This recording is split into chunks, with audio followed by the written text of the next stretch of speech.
What's up, everybody? I'm Sal Kalani. This is Reggie Steele. And welcome to Spitballin. All right, not too bad. Not too bad. Not too bad. I got to admit, I feel a little pressure because you're performing. Hello, everybody. This is Reggie. I'm Sal Kalani. This is Reggie Steele. And welcome to, and I come in spitballing, right? Like, it's like you have a whole performance and a delivery and a style. I'm like, I guess I got to come up with my own. You better, yeah, you got to come up with a little more bounce. I got to come up with a little more bounce to your step. Yeah, well, I'm just telling you. Internet problems this morning, so I'm a little pissy, and yeah, it gets a little choppy, and we had somebody move in and next door, and they're still in Sal's internet. Well, I think it's on I don't know if it's because it's apartment, it's the same building. Yeah, it's not. Well, who knows? Maybe they hijacked it. Maybe when they hooked it up, they're like, "Yo, just jump on this Wi-Fi." All I know is shit is slow. And, they're over there gaming. They're over there gaming. I'm telling you. I hate dealing with technology, getting technology fixed, dealing with fucking all that stuff, dude. Yeah. It's I like even looking up the number today. I called and the first number is like Spectrum, but you have to look because they're always ads. The first Google searches now, and I didn't look at the URL or IRL, whatever it's called, didn't have the Spectrum in it, so it was some side thing. And I just called it, and I was like, "Yeah, I'm having problems with my Spectrum." Oh, okay, sir. How much are you paying now? I was like, "Oh, you don't y'all know my account? What just I just need it fixed." No, what are you paying now, sir? And I'm like, okay, goodbye.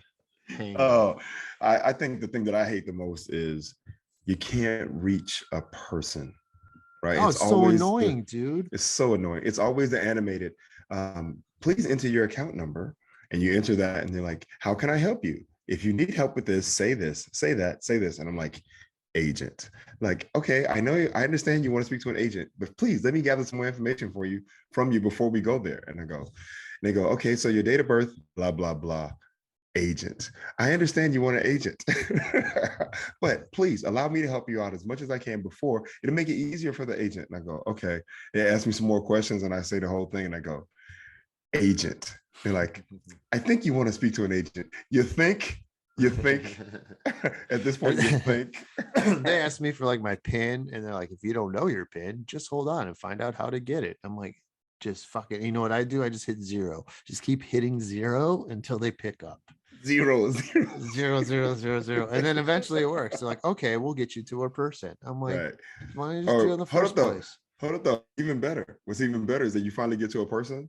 And they're like, like, yeah, I need some help with this, that, and the other. And they're like, okay, well, I can't help you with that. So I'm going to have to get you to someone else. Like, why? Right. And then you go back on hold forever. And you go back on hold and listen to some music. And then even now they have the whole, is like, your wait time will be 10 minutes. If you like, you can leave your number and someone will call you back. Nah, bruh. Nah. I mean, I do that sometimes if the wait's like 40 minutes. Oh, sometimes it's long as hell. Hey, man, 40 minutes, I don't give a shit. I put that joint on I put the speaker on and I set the phone down and I go do other stuff and just listen to the music until someone comes and shows up and they're like, hi, can I help you? And I'm like, oh, hey, yeah. So yeah, man, it's the customer service is pretty whack right now. And we are a customer service country. Like, that's our thing now, right? Yeah. We don't make anything anymore. We don't build anything anymore. Now we just serve. And even that is not that great at this point. So I would hate that as a job. Yeah, but a lot of times it's been outsourced to other countries and they're just like, they're happy as hell. That ad I picked up, that guy was definitely not in the US. I'll tell you that. Yeah. No, I've spoken to so many people from other places. I'm like, so where are you based at? And they're like, I'm in blah, blah, blah. I go, oh, cool. All right. Hey, look, ain't nobody here answering. Look, Americans, I hate to say this, man, we're lazy fucks, man. Nobody wants to do anything. Everybody just wants to get paid by posting. Like, everyone wants to be an influencer, right? Everyone wants to be an influencer. They just want to get paid. No one wants to do the actual work. So it is what it is. This is what it is, man. We didn't want to, no one wants to build anything, make anything. Some good advice one time on Bill Burr's podcast about because he hates dealing with, people helping you out on the phone, kind of. And if you're never getting what you want, their whole goal is to get you frustrated and have you hang up, right? And if you're not, what you just say is that is unacceptable. That is unacceptable. And then eventually, if you keep saying that, that's your response, then they're going to have to, recuperate. And that saved me many a times until you finally get up the ladder to somebody who could do something. Okay. Well, I don't know if I necessarily agree that their goal is to get you to hang up. That's how it feels like it sometimes, depending on the product. I feel like that's a very pessimistic way of looking at this whole industry, right? I think they just aren't very good at their job. I don't think that they're like, we can't help you. I can't find your account. I don't know. Can you hold on for 85 minutes, please? You want to speak to a manager? The manager's not available. I am the manager, right? That sounds exactly right. Damn this, click. And then they're on the other side, like, got another one, another dissatisfied customer. That's the goal. That's the goal. And like, I can see it right now at all the corporate events. They're like, our goal, in the past, our goal was to satisfy our customers. Now, fuck them. Our goal is to keep these motherfuckers dissatisfied and unhappy. That's how you keep customers. Because honestly, where else are they gonna go? We own all this shit. Yeah, dude. Spectrum down here with Spectrum, like you have really nowhere else to go when you want the internet. Like you gotta have basically the cable. And everybody has Spectrum. And then that's a problem because then once that goes down, it goes down for everybody. Hey, like Dave Chappelle said in Pop Copy on his show, and why do we treat the customers like this? Because fuck them. That's why. Nah, man. Honestly, look, if you follow the pyramid, eventually it just all goes to the top, right? Everything at the bottom is owned by the people above and above and above. So even if you leave one company and go to another one, chances are it's probably owned by a mother company that owns all those companies. So, one dissatisfied customer over here is a satisfied customer over here, but we own both companies. So whatever, Right. All right. So I think we've complained enough about customer service. Customer service. We were supposed to have a guest this week, everybody, but Reggie loves to schedule stuff during our recording times. Because all right. So first off, let me just say it was supposed to be Steve Mazon, great guy, funny as hell, has a great story. Steve Mazon, great guy, great stories, funny as hell, and he was going to help us kind of work through The Shining. But we normally record at 11 a.m. on Thursdays. Well, you say that, but we haven't in a couple weeks. But I, not having anything else around that time, decided, you know what? I got to get a physical. Right, it's time for me to take care. I got to take care of my body. At 9:30, you do the hour before the podcast. And Steve, that's an hour and a half. He had to leave. He couldn't do it that late in the afternoon. He couldn't do it that late. So my physical was at 9:30. They told me it would be 45 minutes, and it was over at 10:30. But luckily it didn't. Luckily we did not have it, and I'll tell you why. Because although the physical aspect of it was over. And I got to give my props to Artemio Perez, my general physician or whatever. My man was thorough. Like he checked the whole shebang, man.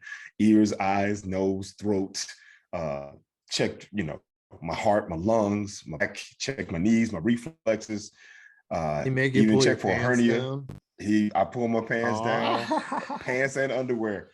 He must have had a good laugh at that point. Is that why he was laughing? I thought it was because of my SpongeBob underwear. I thought that's what he was laughing at. You're trying to say he was laughing at my Johnson? My Johnson out there in all its full regalia laid out for him. How long ago was your last physical? 3 years ago. Oh, wow. And I think I got to go soon too. Check this out. My physical. So my weight 3 years ago, 263 pounds.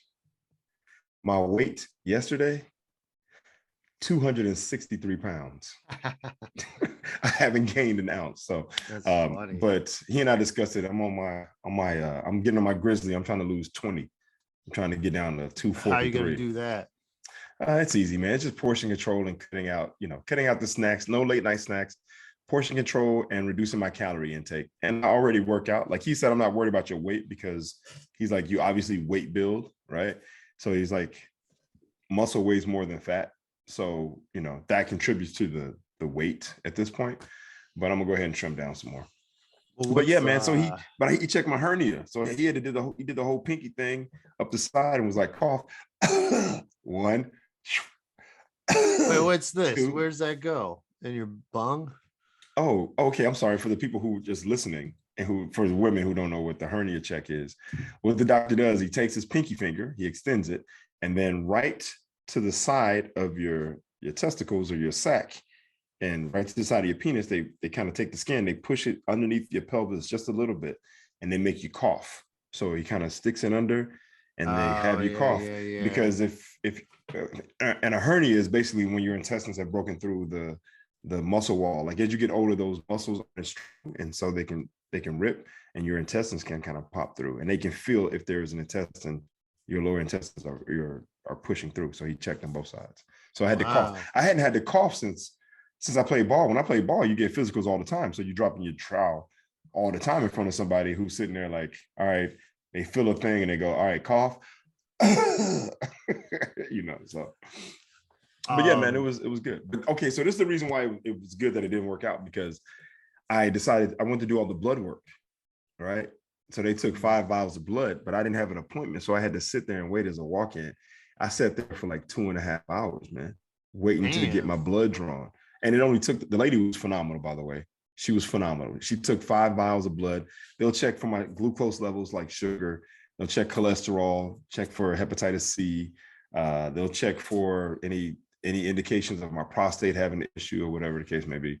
And, so they check all the blood work. But the best part is that the lady who took the blood, she took from this arm right here, this little spot right there, dude, she got in there, tapped that vein, blood came out. I've been to so many places where they tap the vein, they're like, oh, sorry, I missed it. Poke again. Oh, yeah, let me see, that one's not. And they got the needle in your arm and they're twisting and wrangling, and you're like, ugh. And then the best part is like, okay, so that vein collapsed. Yeah. What the like, don't you do this every day? And I got great veins, dude. I have these phenomenal veins. I got good veins. So yeah, but everything worked out. I get my results in hopefully a week or so. And then I'll be on to the next phase of this, Keep Reggie Alive campaign. What's the portion control? Like, how do you work that out? Like, what do they tell you? Like, what are you supposed to have? 2,000 calories a day? I don't even remember. If you're super active, 2,500 or more, right? Mm-hmm. Not crazy, but 25. But if you're not super active, then 2,000, right? So portion control would just be like not eating till you're full, right? Right. That's over 20 minutes of eating. You don't need that much. So it's portion control in the sense of not having huge meals. And for me, the biggest problem is late night snacking. Like 11 o'clock hits and I start eating chips and salsa, or I take down a cookie. Dude, I love chips are all bad. Potato chips, and they always. Yeah, I can't do any of that stuff. But if I cut out the late night snack, and I swear I drop like 5 to 10 immediately. And then cutting out any obvious sugars, right? Any obvious sugar. You take that out, you'll drop weight immediately too. So the video we'll see, man. Is definitely fucked up today, bro. I apologize. Really? It's the internet's fault, everybody. Okay. We're gonna give. For me, you look good though. Good talking to you. I always look good. Well, see, I wonder if that's because it's recording on my end. You know what I mean? So mine's gonna look like whatever, but then to get you to stream over, it's going to whatever. Oh, here we go. There we go. That's the sound we all know. That's the sound. So yeah, man, I'm trying to stay alive, bro. Trying to stay alive. All right, so yeah, Maison, we'll get him maybe probably next week. He's a big movie buff guy, and he was all down. You finally saw The Shining, though, huh? And, I did. Crazy, right, dude? It's crazy, and I'm gonna tell you, and I feel bad about this. I fell asleep during like the point where I was like, I fell asleep. Watch it too late. What time you turn it on? I turned it on at like 10:45 or 11. It's like 2.5 hours long. I know. But I did watch enough of it, and even the moment. Did you even go back and watch the parts you slept through? I went back and watched those parts, so I didn't really miss much. I just, it was kind of choppy. But there was a point for me while I was watching. I was like, okay, obviously this guy is losing his mind, and he's losing his mind being up there, and his wife she's keeping it together. Like she's literally keeping it together. She's okay, and then the kid, they don't want to go, right? Which is crazy. I just read the kid improvised that. Did he really? Yeah, isn't that funny? That's awesome. That And kid is and talented. he thought he was in a drama. He didn't know he was in a horror, and he didn't see it until like 10 years later. Oh wow! Because he was too young for it. Well, that's great though. He played it perfectly, right? Right. But this is the thing. The movie is called The Shining. Now, The Shining, which is explained by the black guy, right? Yeah. Scatman Crothers, right? That's his name. That's an awesome name, by the way. Scatman. That's his real Crothers. name. That's his real name. Scatman Crothers. SCATMAN. Scatman Crothers. Wow. So Scatman Crothers is sitting there talking to the little boy. He's like, my grandmother and I used to talk for hours without using our mouths, using The Shining, right? And the little boy, he's talking to him and want to get ice cream and Doc and this whole thing. So obviously, The Shining is this telepathy, this mental telepathy between the two people, right? But why is the movie called Shining? Is there supposed to be shining happening between Jack character and the ghost? Like, is that where The Shining is with them? But I'm like, why is it called The Shining if it's not about this telepathy that this little boy has? It's very little. It makes very little appearance. It makes very little appearance, right? And that's funny that he could hear him across the country. Like I always found it funny that Crothers ends up in Miami.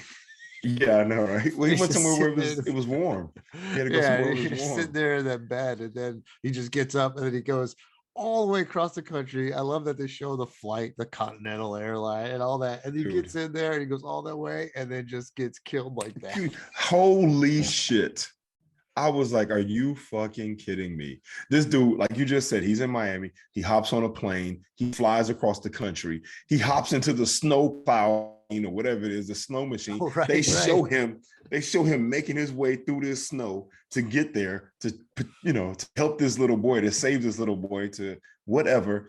And he walks into the hotel. Hello? Yeah, it's a terrible entrance. You don't walk in like that. Right? Something going on, Scat Man. Hello. And then your boy hears him and comes out with the axe. Boom, and it's a wrap. Now, obviously, that quick. And obviously, they brought him back so that the mom and the little boy could use the machine to get away. That was the only reason he came back. Only reason he came back, right? I was like, we talk about the black guys dying in the movies and shit. This dude literally survived, got away, was in Miami chilling, and flew all the way back out to the sticks and the cold to get killed. I was like, come on, man. What was the director? Who's the director again? Stanley Kubrick. I'm like, come on, Stanley. Really? You had to bring the black dude. You had to bring the black dude from Miami to kill him, right? It couldn't be somebody else. And it was so later in the movie, like you were all hoping he's gonna save him. I mean, and actually, that's probably the only murder. That's the only murder in the movie. It's a scary movie that has one murder in it, and it was a black dude who flew from Miami, where it was hot and sunny, to the fucking freezing cold to get axe chopped in the chest. And then I was like, okay, so all right, whatever. I got that. They needed to have the snow machine there. They got it right at the expense of Scatman Crothers. But whatever. And your boy at the end, he's sitting outside, all frozen to death. He got lost in the maze. Yeah, of course he got lost in the maze. And I love the fact that the little kid walked back through his own steps. Yeah, that was cool. He's smart. So he freezes to death. And we can get to the other parts too, but he freezes to death. And then you see the photo. And he's a part of the group photo at the end. So what I'm thinking is that was he the guy that killed his family the first time there? Right? Like, is he haunting this place and his spirit is like reincarnated and come back? He's reincarnated as he's caretaker. Exactly. Because remember at the beginning of the movie, he's been there before. Yeah. He's been there before. He said, I loved it. He's like, I felt like I knew what was around every corner. right? Mm-hmm. So he's been there. Like it's the same spirit. So now, okay, now let's address this, right? So then the mom is running through the hotel, and then she's starting to see, she sees the ballroom with all the skeletons in it, right?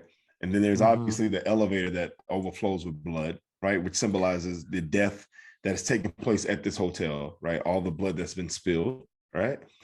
Um, and but the ballroom, why see all the people, all the dead bodies, like all the skeletons in that room? Like, did they die in this hotel? Like, did all these people die in this hotel? No, it was just a family, right? So why are their bodies like this So idea, wait, this I image? forget. She saw their skeletons. Yeah, I remember she remember looks into the because ballroom. who sees all them like dressed up and dancing? That's Jack who sees That's them all like that because they're in the ballroom and they're stuff. in the ballroom. Yes, But I that's thought all she like saw the that. ghosts. That But I was thought they her. were live people, not skeletons. They're Well, skulls. there was I guess there was two then, because she saw the skeletons. Because remember, she goes in the room, she's like, At the very end, that's right at before the she end. sees that dog giving the blowjob. The guy dressed as a Yes, dog. What was that yes. about? The debauchery that was taking place at this damn hotel, right? Like I think all that stuff was just to symbolize like that time period and that era of just doing whatever they wanted to do, right? And they Because did it say it did. was also buried on an Indian burial ground. So maybe those skeletons from earlier. I don't know. Oh wait, it was built on an Indian burial ground. Yeah, I think they say that at the very beginning of Oh, it. they did say that. Okay, so now we got a little bit of the poltergeist where it's built over a funeral, like a cemetery, right? Yeah. Dude, the movie didn't make any sense, to be honest with you, right? Like he just Well, it made does. he It's him losing his mind, and then but it's he's him. always been there, right? Yeah, it's him, Reincarnated serial killer, or not serial killer, but murderer. murderer. And I did see the ghost, the bartender, a white guy who's like, Mm-hmm. that man is coming, whatever. I was like, racist ass ghost. Oh, right. Yeah, I know, right? You were right about that. That ghost is racist. Racist as fuck. But I'm then like, here's the thing: if that was okay, really Jack, if he was always that guy, maybe, and if he's imagining these guys, maybe it's his own little racism inside of him okay. So it's his racism being projected on on a the ghost. on the ghost, right? So yeah, Yeah. I'll take that. I'll take that. Because they did Uh, say how like he also had like issues, like how they say how he broke the kid's arm, so he's a little like abusive. right, And right. yeah, That's true. so I don't know though, but I like the idea of he was reincarnated. Yeah, it had to Into be, because the that's why they showed the picture. It was him. It was exactly him back Yeah. again, right? The thing that got me was, which I thought was funny, is that he's chopping through the door with the axe. And she can't get out the window, right? In the bathroom scene. She can't get out the window, the kid gets out or whatever. And she's standing there to the side with her knife, like, and then he comes in, he's like, here's Johnny, right? He hits her with that joint. And then he reaches in to turn the knob, and she's like, right? She cuts his hand with the knife. It's just a slice. It didn't even bleed a whole lot. And he's just like, oh. I was like, are you kidding me? Really? That's enough to make you stop? You got to axe, you're hell bent on killing somebody, and they slice your hand, and then you stop, right? But then he heard Scatman Crothers saying, hello, All hello, right. right? And then he went back. And then, but the other part too was that when he killed Scatman, then the little boy who was hiding, he when he killed the black guy, he killed the Shining at that point. And so remember, for the little boy was in the thing, and when he hit him and he died, he was like, ah! It was almost like he could feel that And that's when pain. he ran out into the maze. Yep, and that's when he ran out to the maze. And the Because then, kid earlier was with his mom in the maze, and they knew they figured out how to get out. yeah, they figured out how to get out. Yeah. And I heard Yeah. like when they originally filmed it, like people, it was life size, big like that. And a lot of the crew, it took forever to shoot because a lot of the crew got lost in it. Goodness, why would anybody go into the maze? Stay out of the damn maze, right? It's crazy as hell, Yeah. dude. So The Shining,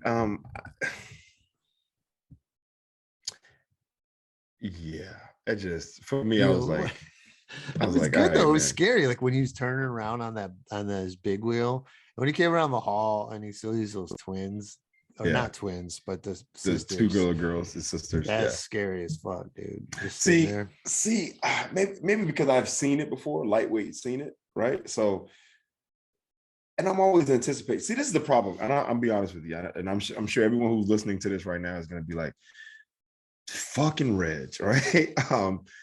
I have a hard time suspending my imagination in those moments, right? Like it's hard for me to get fully into things because I'm always aware, especially with scary things. Like I'm anticipating something being scary because that's the whole point of it, right?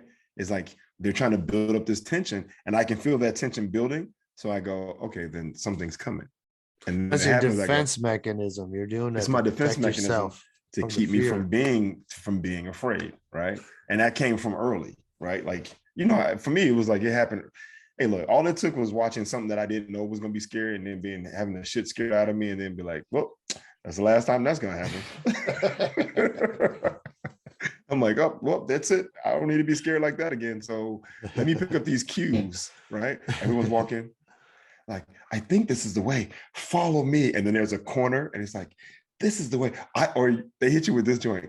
I know how to get out of here. Follow me. That person, it's a wrap, right? That's it. They're over. Turn the corner. It's over. So yeah, man, that's my defense mechanisms. So yeah, but I mean, overall, I enjoyed it. I know it had its iconic moments, and it was fine. But I was like, why? And then to explain that maybe he's reincarnated, he's there killing again. I mean, it is a cool little cliffhanger they almost leave you on. Oh, where like when you see the picture and you're like, what? You know what I mean? Yeah. I was like, It's like, has he always been there? Like his spirit, he never left? Because wait, okay, so this is the last thing and we can move on. But and I don't know if I remember hearing this part or not. After he killed the kids and his wife, did he kill himself? No, he died. He froze to death. No. I'm talking about the first guy. Oh, and the first guy? The first guy. What did they say? I thought. That's the thing. I can't remember what happened to him. Like, did he kill his family? And then, did they say he turned a shotgun on himself? Yeah, I think he killed himself. He had to have. Okay, so then his spirit haunts that place and he's not even reincarnated because he was still there. I don't know, man. I don't know. I just know he's got iconic moments, and this joint right here. Here's Johnny. Yeah, that joint is cool. So, but I'm good on scary movies. I was at this theater last night, the Largo at the Coronet in West Hollywood, seeing a one-woman show, but the theater's cool. Like they have all this stuff on the walls, and the theater's been there since like the 40s. They got pictures of people performing in the 40s. Wow, and small. Cool. It's like Conan shot there during his show during the pandemic. He shot it in this little theater, and there was a picture on the wall from the 40s, all black and white, and I was like, imagine you see Jack Nicholson right there in that picture, like just one of those people, like. I wonder if any of those people are haunting. Do you believe in ghosts? No, Reg, that shit ain't real. You don't believe in ghosts? You don't believe in spirits? You don't believe in something other than something bigger and other than ourselves? Well, I'll say this: I don't know. And the bottom line is nobody knows. And okay, the evidence points there ain't nothing. Okay, well, how about this?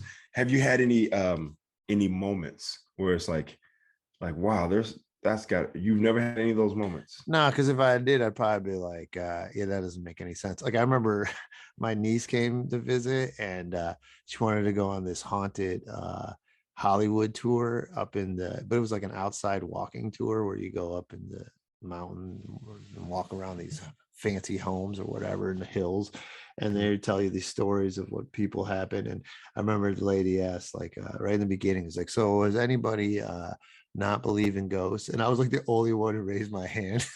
But I think you're thinking like on this tour, and I was like, huh? And I was like, oh, I'm sorry, I got a degree in science. Oh, that's funny. I think that you're thinking in the sense of like the idea of a ghost, like like some other spirit coming out and coming through the walls and trying to fly through you and scare you and all that kind of stuff. No, I'm just talking about something spiritual in the sense of like an energy or a force that resembles or relates to something that was, or someone who that was. I Okay, think your so mind's powerful enough to give you that feeling. okay, so how do you explain this? How do you explain this? And I'm not gonna get super deep into this. I'm just gonna tell you, like, I'm gonna give you this scenario, and then I'll just say that that's happened to me on numerous occasions, right? For example, uh, when I used to ride my bike in the summer, I would pass Moki's old place. Now, for people who don't know and who are listening, Jamoki is one of my best friends who committed suicide November 18th, 2009. So it's coming up. It'll be in anniversary in not, I don't know if that's an anniversary, but it's coming up in 6 days. So he committed suicide, killed himself. How long ago? 2009, November 18th, Okay, 2009. wow, 12 years now. Yeah, 12 years. 35 years old. Hmm. 35, right in the midst of all the good, right? But he killed himself. That's how he felt. He did what he had to do, whatever. We only lived 2 blocks away from each other, if that. So now when I ride my bike, I always go by his place, right? I go by his place and I think about him. I'll talk to him or whatever the case may be. Well, this one particular day, I was just like, man, I really miss Moki. And, I wish he hung out, because we used to talk about, like, he didn't want to have kids, but then, we always talk about the fact that if I had kids, then we would like both be their dads, because neither one of our dads were around growing up. And so I was like, man, how cool is this going to be for this kid to have like a dad and then have another dad, like a Moki dad who's 6'9" and big and, whatever else. But I remember this one particular day I'm riding by and I'm like, man, I miss him. I'm just talking to him. And I look at my phone and his mom hits me up. Like his mom hits me up and she was like, Reg, I wanted to reach out just because I'm missing Moki and I just want to talk to you and say hi and see how you're doing or whatever. And I was like, oh, wow. Okay, that's cool. Now that's one. I give you another one. Remember when we went to the inauguration in 2000, was that 2008? Barack's 2009. It was the same year. It was that January of 09. January 09. Okay. So I don't know if you remember, but I ran into a friend of mine from high school. My friend named Zanetta Lynn Foster, right? Amongst all those millions of people, I ran into Zanetta, right? She ended up dying some years later from complications of cancer, but I never knew exactly what was happening with her because she wasn't revealing a whole lot. So I had some unresolved issues around her death, and as far as like not knowing when it's happened. And recently, when I say recently, within the last 6 months, I was thinking about her because I was just like, man, because I was looking through my old blog and some stuff, and I was like, man, I have this unsettled part of me in regards to Zanetta, because we went to school, we went to middle school together, and we went to high school together, and we've been friends for years, and we stayed in touch over the years. And I realized I had this unresolved issues surrounding her death and not understanding fully what was going on with her at the time. Dude, out of nowhere, at the same time I'm thinking about that, out of nowhere, I get a message from her older sister, who I knew existed, but she was so much older than us that she wasn't like hanging out with the little kids like that. Dude, her sister hits me up on Facebook like, hey, is this Reggie Steele who went to school with my sister Lynn? And I'm like, oh my goodness, dude, we coordinated time and basically we start talking. And in the process of talking, she tells me, I'm like, I just didn't know what happened. Like, we were in contact and communicating and all this kind of stuff. And then all of a sudden she was gone. I just didn't fully understand. So her sister like basically ran down for me what was happening at the time in her life. Because what she was doing, she was posting, she was doing chemo, and she was having a very difficult time managing, but she was also determined to live. So she was showing these pictures of like sitting by the pool and having a pina colada and going on a trip and being in the sand and sitting by the beach. But also on the other side, she was doing chemo and not telling anybody, right? Like, she was like, I'm gonna deal with this hard stuff and then I'm gonna live. So for me, what I was saying was this. So you understand, my point of view is like, I'm seeing this, right, thinking everything's good. And then all of a sudden I hear Zanetta pass and I go, like, it didn't compute. So at the time that I'm trying to figure out what was happening with her and why this happened, her sister contacts me and basically tells me all this stuff. And it was symbiotic, because she put me at ease and helped me to process and understand what was happening. But then at the same time, I got to express to her, who her sister was. She was like, I felt like I missed so much of her life because I was off at college and she was in high school, and we were, years apart. So I was able to give her some insight into who her sister was. And then she was also able to help me to understand what was happening at her life during that time. And I was thinking, why would LaShawn reach out to me when I'm thinking about this thing? Like, I've had that happen on so many times, dude, with people that have passed, where I'll be thinking about something. My boy Byron, my cousin Bernice, my uncle Pip, my mom. Like, I've had moments where I'm like, I'll think about something and they pop up. Somehow they pop up, or something of them pops up around that same time. And I think it's got to be something greater than myself. I mean, I think there is like weird coincidences a lot and stuff like that. But also, it's like you said, I think when people have died, you put that in a special, like, it means even more. Like, if you were thinking of something about me and I just happened to text you, you'd be like, oh wow, that was weird. You know what I mean? But if it was someone who's already passed, it could take on a whole nother realm. You know what I mean? And Yeah. Well, hey, look, I was at work the other day, and there's a guy that hadn't worked in 2 years, right? 2 years. We hadn't seen this dude. And I was talking about this guy. I literally brought him up. I go, yo, man, I wonder whatever happened to blah, blah, blah. Next day, the motherfucker showed up. Everybody on the crew was like, yo, that's crazy, man. This dude been gone. Ain't nobody thought about this dude. You talking about him yesterday, and he shows up today. But see, that's the point. That's all it is. It's just crazy. And then when either way, however you want to explain it afterwards, we don't know. You see what I'm saying? After, even if you want to say a spiritual way or a non-spiritual way, we're both kind of reaching for straws on that at that point. Then, look, I just accepted that it is what it is. Right? It's weird. No, it is. Weird. It's crazy. Seriously, for me, nobody knows shit. Well, this is the thing, right? I mean, how many dead bodies have you been around, or how many people have you lost in your life? A lot. I've known a lot of people since I was a teenager. Okay, there you go. So being around someone who's passed away, right? Like, I made it a point that, like, if I have the opportunity, I have to touch them, right? Like, if there's an open casket or whatever, I have to touch them, because I need to feel like, if I touch you, there's a vibration that you put off. There's an energy that you put off, right? But then once that thing has moved on, then it's equivalent to touching a piece of wood, right? Like, it's something. Yeah, it's just like a carrier. It's a carrier. You're just a shell of something. You're a shell of something. And so my thing is that when someone passes, because that thing, like, I can see it in you, you can see it in me, right? That energy, that vibrance, that light, or whatever it is, that moves on. But it's a real thing. I don't think that dies as well. So for me, I think, where's it move on to? It just moves on into the other energy that exists in the world, the bonds between us, right? There's just a vibration and energy that exists. Now, I don't see, this is where now that sounds like Jedi talk. That sounds like you believe in the Force. Yeah, the energy between everything. There is an energy between everything, right? There's a magnetism. But this is where I differ from a lot of people. I don't necessarily believe. Now, I can't say that, because then why would certain things happen? So it's kind of in between. I don't know if it's a conscious energy, right? Like, there's a little part of me that's kind of like, I think the energy just joins all the other energy and just goes back into the world, right?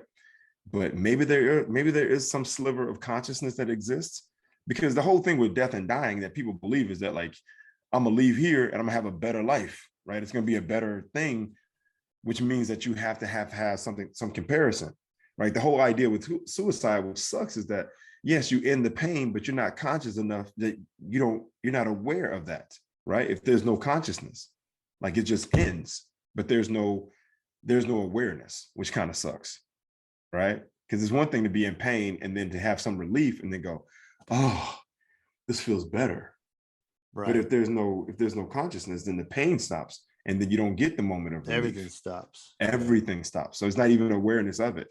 But then, parts of me feel like maybe there is. And that's how some of those little connections happen, right? Those little things where I think about a person and then someone contacts me, right? Their mom reaches out at the same time that I'm thinking about them. And then their mom texts me, call me. Right. That's happened on numerous occasions. Or, a sister hits me up right? Like a friend reaches out, I get a random message from somebody that I happen to be thinking about. Now, this could just be me. Like maybe I have something, I don't know, which I do kind of believe I do. So, Oh, you think you got yeah. some psychic power now? Hey, dude, I don't know if I have a psychic power, but you talk about coincidences But happening. I think a lot of people have coincidences, or deja Okay. vu is another weird one. I've had a little bit of deja vu. Yeah, I've had that many times where like, oh, I felt this before. You know what I mean? Okay. Or seen this or this image, but I don't know, dude. I think yeah, there's nothing, there's no it can So all you be your think when it's mind. We over, have such a powerful mind. well, hold up though. Yeah, So because you here's the think thing, when, dude. People want to think about heaven and stuff. It's like when we think there's billions and billions and billions of people who've lived and died, trillions of Mhm. people who've lived and died. Now, Yeah. if you want to say, okay, maybe their spirits move, I mean, what are they all going to hang out up in the clouds? It just sounds No, it's not the absurd. cloud. See, you're trying to keep it Well, tangible, that's what right? everybody's trying to make it, and it's Yeah, but not. it's not like that, dude. Think about the universe. You being a science guy, the universe, the fact, like trying to wrap your brain around the fact that the universe extends forever. There's no end Yeah, to it, right. right? We don't know. Right. Yeah, We don't yeah. know. Yeah, it extends My forever. big That's the problem idea. is when people act like they know. And that's what religion is. Religion is like, this is how it is. And it all has to fit in these little compartments. And when it doesn't, you guys are wrong. You're going to hell. You have to vote this way. Blah, blah, blah, blah. And it's all bullshit, dude. It's all political for you too. Yeah, that's the It gets look. it's used in evil ways If a someone lot of is times. look, someone come back from the dead, being gone for 3 years, and be like, man, that's crazy over there. It's never Stay happened. alive. It's Don't you never think that happened. would It's have never happened. happened? You know It's what I never mean? happened. Don't you? I So, mean, all right. Well, let me ask you this. So you don't? Do you believe in past lives and reincarnation? Right? Do you believe in any of that? I don't think any of that makes sense, bro. Like Okay. like, listen, like I grew up religious, then I Okay. got a degree in science, and in college, they just there's no in science world, there's no Yeah. God, there's no Science. other there's no none of that. It's like this is what facts are, this is what there is. So when you look Right. at all the evidence that everything in the world, and when you see all this, you're like, oh, well, all that other stuff doesn't really make sense, does it? Well, I mean, okay, now look, religion itself, sometimes the stories can be a bit much, right? And they're all designed to make you believe something, right? To increase your faith in something greater than yourself, right? And I know science is factual. It's hard data, it's numbers, it's what you can see, it's like what you can put together and figure it out, right? But there's an in-between, man. There's an in-between. Like, Well, there's a lot of not knowing. There's the gray area. what about the wind? Let's just take the wind. You can't see The wind. wind. The wind. You can't see wind, but you can feel it, right? You can't capture it, you can't hold it, but you feel it. The wind, you can see effects of the wind. But where does the wind come from? Right? That's I mean, the I know earth. I You could understand. find that out. Yeah, you could look that Yeah. up. It's Yeah, but part I'm of what saying that makes. the idea that you can't touch this thing, but you still believe in it, right? You believe in the wind, but you can't see it. Well, it's like I had a friend once. Because I was right. I would write some. I try to write this script a little, Mhm. and it was back in college when I was going through this, religion and science and blah blah blah, coming from two worlds. And it's the same idea. It's like, okay, well, I'm in class. These guys, they don't believe in God. There's none of that stuff. And my buddy's like, in the script is like, well, have you ever seen an electron? Have you ever felt an electron? No, but it's there. How do you know it's there? You're basing that off of faith. Right. I'll So tell you, it's, I'm something gonna say like two that. things. I think the biggest thing to help you believe, I think the biggest thing that's convincing in regards to the science and not religion, but science and faith or whatever it is the moment that a heartbeat happens, right? Like, you understand, an egg and a sperm, they come together, there's a creation, a thing starts to grow, right? But then at some point, this thing goes, boom, boom, boom, boom, and you go, what sparked that, right? What sparked that? Like the creation of life. I'm telling you, Right. Well, they're right. There's that that moment. And that here's another moment, thing. that spark is And that goes on, and we can explain the catalyst between this happens and that happens, the developmental Right. system in the eyes and the heart and the respiratory system, circulatory system, nervous system, whatever organs are being built and everything, but the heart, boom, boom, and then a brain with Well, it's like when those two consciousness. cells, it's weird that those two little things could come together and Yep. make all that. And Well, I mean, make that's all of another that. thing, like the same And idea but they're with like, coded with information. So if people want to talk about like the Big Bang Theory and all that, and that's how life and started, but what started that? Like what started the and Big Bang? what started the Big Bang? Like what started everything? So I'll say this in regards to past lives. There are, and I'm sure you can attest to this, but there have been people that you've met that had an impact in your life and then they move on, be it positive or negative. They come into your life, a thing happens, they move on, right? And you don't think much about it, not a big deal. But then there are some people that come into your life on whatever level and they stay, right? They stay. And you go, I met these two people at the same time doing the same thing, but for whatever reason, this person stays and this person doesn't stay. Or you feel like a kinship or a connection to someone more so than you do someone else. And it could just be like similar attributes or, commonalities between things in common. Yeah. Things in common, right? Like you can try to explain it, but there are some things where you go, nah, man, this is something bigger than just having things in common. Right, like the fact that you and I are still here. Think about all the guys that we were around, the Eli's, the Bob Brenleys, the Mike Hollies, and and anybody else we could think of. For whatever reason, they came, they went, and it was cool and it was fun when it lasted, and it was a real meaningful thing. But at some point, people kind of went their separate ways, and you and I, we went our separate ways. But whatever reason, we always come back. I'm telling you, man, that's more than because just being we like, cool. I just think that I believe in something. I believe in past lives. I believe that I have actually been here before on different levels, because there's some things that I feel like I know. What was I? Yeah, what were you before?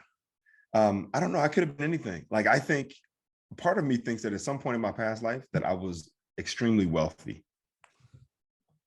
I was like, extremely... I like eating rich stuff. No, not that. It's because I think that because right now I don't have, like, I feel like I've done that. I feel like I've already done it. And there's this idea of there's something more important than potential material things, right? Because is that why you're behind your podcast fees? Yo, I'm gonna hit you up today just for the people. Since you want to drag our personal business, I don't think Reggie. No, what I think is, I don't think Reggie's struggling or anything. I think you're this anal little budget boy, and you have to like budget all your money and stuff. And you're like, if this comes in that thing, because I've seen you do it. Like, you told me how much money you made in 1 year from comedy. I'm like, who the hell knows that? I'm like, it just comes in money. And you're like, no, I have little compartments where everything goes, and like, and this gets to feed that. And I think that's what it is. I like to know what I'm dealing with, right? And okay, and just for the record, my struggle, I'm fully aware of this. My idea of struggle is different than most people's idea of struggle, right? Meaning that I do have a budget, right? And I do budget every once a month, don't you? You like go through your checkbook and everything. I mean, I definitely go through and balance my checkbook and know how much money I have available. Yeah, I balance my checkbook, and then I have a running number in my head of what, like, say let's just go low. I got $200, and I'll say, all right, I'll go get some gas, and I spend $70 on gas, so now I got $130. So I'm constantly like, I keep tabs, and that way, seems like I've never had stressful. any overdraft fees. No, it's not, because I've never had any overdraft fees. I've never had any bounce checks, right? Because I'm constantly aware of it. And then I have a savings. I have a liquid savings, which I can go to the bank and grab some money, or I have an online savings, which takes a few days for it to come here. And then I have other accounts set up. But when I say, oh man, I'm struggling right now, I'm saying that I don't have room in this current budget for that thing, right? In this current budget. Not to say that I don't have a budget. Not to say that I don't have a surplus over here, right? But the reason why I have a surplus over here is because I don't think about that as being a part of this. This is separate, right? Like, you compartmentalize it. I compartmentalize and I go, this is what this is, and I'm dealing with this. And based on how much I've taken from this, I've only got this much, and you need this much. So wait for me to replenish, and then I'll give you that. And then funny. Yeah, no, so, I do. I don't even. You're right. I don't even. Hey, dude, I knew it's why I have. Funny. it's why I have a great credit score. it's why I have, look, okay. So anybody else who's listening, since you want to put me out there like that, and I'm not gonna get all too deep and serious, but there's just a point in your life where, for me, I had to become my own safety net. Right. I didn't have a mom and a dad that I could go back to and be like, hey, mom, I need some money. Can I get this? There was a point where it's like, if you needed something, you had to be able to provide for yourself. So I became my own safety net. And so that's, I mean, that's how I feel, but I just, yeah, I don't know. I just don't spend as much time on it, I guess. I know it all is all in one thing. How much time did I spend? How's that doing? Hey, dude, I like to, you like I also subscribe to that belief of not putting all your eggs in one basket. No, that's true. I got a few different baskets. I'm like, well, okay, I got some baskets, but it's not like all right, let me tell you about this show real quick. Okay, let's talk about the show. It's called Get on Your Knees, and it's by Jacqueline Novak. Okay. It's a one-woman show, but it's getting a lot of hot press. Mike Birbiglia's executive producer. Have you watched any of his? He had a couple one-person shows, which are pretty good. Yeah, they are. They're pretty funny. Mike Birbiglia is a comedian, so people know.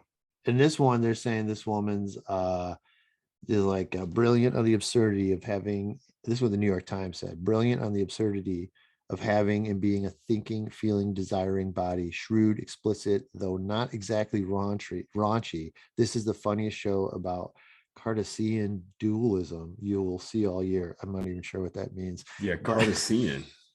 I will say this, dude. This woman is very smart, very intelligent, and like just hearing her. So basically, yeah, it's about blowjobs, but it's really her coming of age story and her experience, just a couple experiences, but then the way she is able to, the vocabulary she uses, the references, the literature and stuff she's making. It's like, I could never memorize and talk like that for an hour and a half. It's crazy. Oh, wow. Crazy. I mean, you could though. I think you could. But no, like she was using words, like you could tell she's very intelligent. Yeah, she's really, and she loves to read, and she's good at she even kind of explains that she's good at doing that. Okay, you said real quick, Cartesian. Yeah.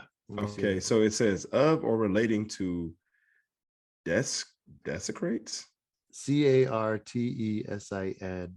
Yeah, that's what I got. So desecrates. I gotta look at that name. His mathematical methods or his philosophy, especially with regard to his emphasis on logical analysis and his mechanistic interpretation of physical nature. So it's about another guy. But okay, I don't even know what that means. Yeah, he's a French philosopher and mathematician. So it's based on, Cartesian is based on his philosophy and of his philosophy.